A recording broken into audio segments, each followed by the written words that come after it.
கதை சொல்லுவாங்க. ஒரு ஊர்ல ஒரு ராஜா வசிச்சு வராருங்க. அவர்கிட்ட பொண்ணு இருக்கு, பொருள் இருக்கு, எல்லா வளங்களும் இருக்குங்க. ஆனா வாழ்க்கையில நிம்மதி மட்டும் இல்லை அப்படின்னு நினைக்கிறாருங்க. இதை எப்படி பெறது அப்படின்னு யோசிச்சுட்டு அந்த நாட்டு இருக்க அறிஞர்கள்லாம் கூப்பிட்டு நிம்மதி அடைகிறதுக்கு என்ன பண்றது அப்படின்னு ஒவ்வொருத்தரையா கேட்கிறாங்க. ஒவ்வொருத்தரும் ஒவ்வொரு விதமான பதில சொல்றாங்க. ஆனா ராஜாவுக்கு எந்த பதிலுமே திருப்தியவே தரலங்க. ஏன்னா நம்ம கேள்விக்கான சரியான பதிலே கிடைக்கல அப்படின்னு குழப்பத்துல இருக்கும்போது ஒரு நாள் ராஜா தெருவில் ஒரு பிச்சைக்காரர் ரொம்ப சந்தோஷமா நடந்து போயிட்டு இருக்கிறத பாக்குறாருங்க. ரொம்ப குதூகலமா பாடிக்கிட்டு போறத பாக்குறாருங்க. உடனே காவலாளிகள் அனுப்பிச்சு அந்த பிச்சைக்காரரை அழைச்சு வர சொல்றாருங்க. காவலாளிகள் போய் அந்த பிச்சைக்காரர் ராஜா உங்களை கூப்பிடுறாரு வாங்க. பிச்சைக்காரர் நான்லாம் வர முடியாது, ஏன்னா அவங்க ராஜா வந்து என்ன பார்க்க சொல்லு அப்படின்னு சொல்லிடுறாரு. இந்த பதில கேட்டோடனே ராஜாவுக்கு ஒரே ஆச்சரியமாயிடுச்சுங்க. நாட்டோட அரசர் நான் கூப்பிட்டு இந்த பிச்சைக்காரர் வரமாட்டேங்கிறார், சரி நாமளே போய் அவரை பார்ப்போம் அப்படின்ட்டு இறங்கி போய் அந்த பிச்சைக்காரரை பாக்குறாருங்க.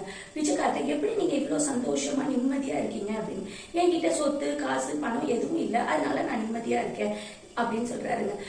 அப்போ ராஜா கேட்கிறாரு, என்கிட்ட இவ்வளவு எல்லாமே இருக்கே, அதனாலதான் என்கிட்ட நிம்மதி இல்லையா அப்படின்னு. உடனே பிச்சைக்காரர், ஆமா இவ்வளவு சொத்தையும் வச்சுக்கிட்டு இருந்தா இதை எப்படி கட்டி காக்குறது, தினமும் கவலையாதான் இருக்கும், உங்களுக்கு தூக்கமே தான் வராது அப்படின்னு அந்த பிச்சைக்காரர் சொல்றாங்க. அவரோட பதிலை கேட்டு ரொம்ப மெய் சிலிர்த்து போய் இதுதான் சரியான பதிலோ, சரி உங்களுக்கு ஒரு பொன்னாடைய பரிசா தரேன் அப்படின்னு ராஜா சொல்றாருங்க. எதுவுமே எனக்கு தர வேணாம், எதுவும் இல்லாம இருந்தாதான் வாழ்க்கையில நிம்மதியா வாழ முடியுங்கிறது தானே இப்ப சொன்னேன், திருப்பி எதற்கு எனக்கு பரிசை கொடுத்து என் நிம்மதியை கெடுக்கணும்னு நினைக்கிறீங்க அப்படின்னு சொல்லிட்டு அந்த பிச்சைக்காரர் கிளம்பி போயிடுறாருங்க.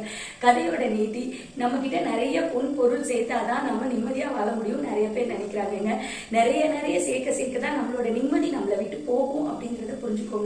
அளவுக்கு அதிகமா உங்ககிட்ட பொண்ணோ பொருளோ இருந்தா இல்லாதவங்களுக்கு கொடுத்து உதவுங்க, நல்லா இருப்பீங்க.